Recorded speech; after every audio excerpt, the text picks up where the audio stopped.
students, இன்னைக்கு நம்ம என்ன பண்ண போறோம்னா இன்னைக்கு என்ன பார்க்க போறோம்னா Newton's universal law of gravitation.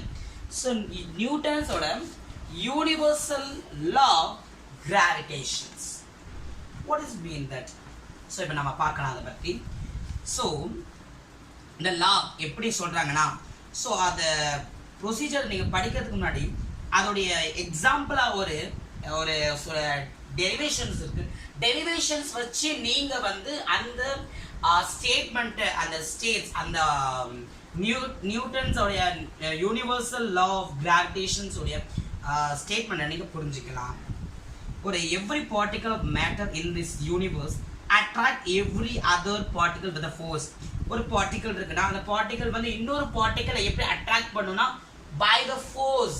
ஒரு ஃபோர்ஸ் மூலமா தான் ஒரு பார்ட்டிகளோட என்ன ஆகும், மீன்ஸ் அது அட்ராக்ட் ஆகும். இப்போ ஒரு பார்ட்டிகல் இருக்குன்னா அந்த பார்ட்டிகல் வந்து இன்னொரு பார்ட்டிகளோட அட்ராக்ட் ஆகணும்னா இஸ் குட் பி ஆஸ் எப்படி ஆகும்னா, ஸோ எப்படி அந்த ப்ராசஸ் நடக்கும்னா இந்த ப்ராசஸ் பை மீன்ஸ் ஃபோர்ஸ்.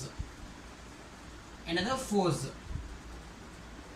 ஓகேங்களா? அப்போ அதை பற்றி தான் இங்கே நம்ம பார்க்க போகிறோம். ஸோ அதை வந்து எப்படி அது கிராவிடேஷன்ஸ், அந்த கிராவிடேஷன்ஸ் பற்றி நம்ம இங்கிட்டு பார்க்கலாம். ஒரு ஃபோர்ஸ் இருக்கு. ஓகேங்களா? ஃபோர்ஸ் பிட்வீன் த மாசஸ் அவங்களுக்கு தெளிவாக சொல்கிறேன்னா இங்கே M1, இங்கே M2.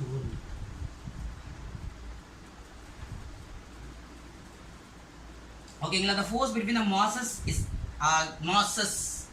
the force between the masses எதுக்கு என்னது force இருக்கு, ரெண்டுத்துக்கு என்னது இது F1 இது F2. ஓகேங்களா? it is always attractive இருக்கு. அதான் இந்த சைடு arrow mark நம்ம போட்டுருக்கோம்.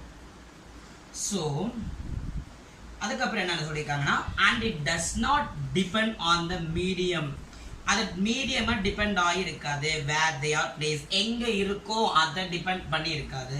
இப்போ மாஸ் M1 M2 இருக்கு. அந்த மாசஸ் வந்து two bodies A and B are, இது A இது B, இந்த ரெண்டுமே என்னது பிளேஸ் என்னது R மீட்டர். எந்த மீட்டர்ல? R மீட்டர்ல பிளேஸ் பண்ணிக்கோ அப்பார்ட் இன் த ஸ்பேஸ். இப்போ நடுவில் ஒரு கேப் இருக்கு. இந்த ஃபோர்ஸ் F. இப்போ F அதாவது ஃபோர்ஸ் வந்து என்னது?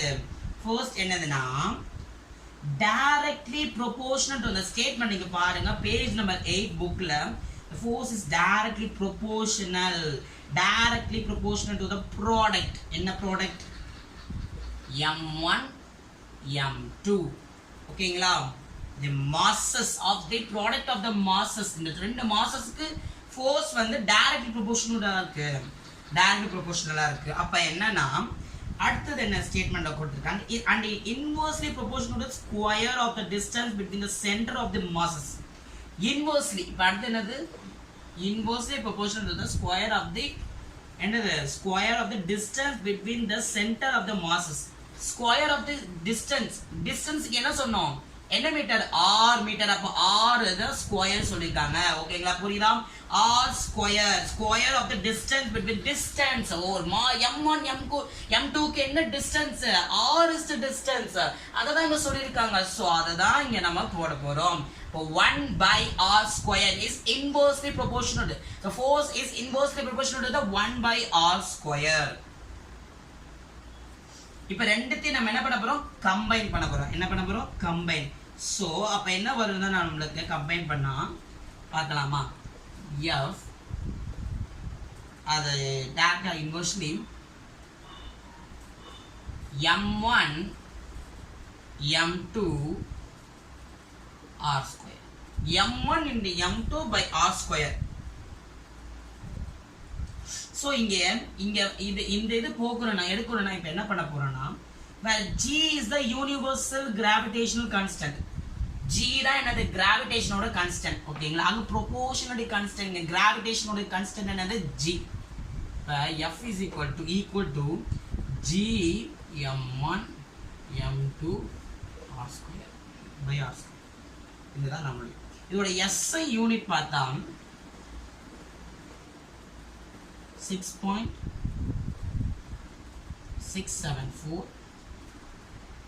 into 10 power 11 inverse.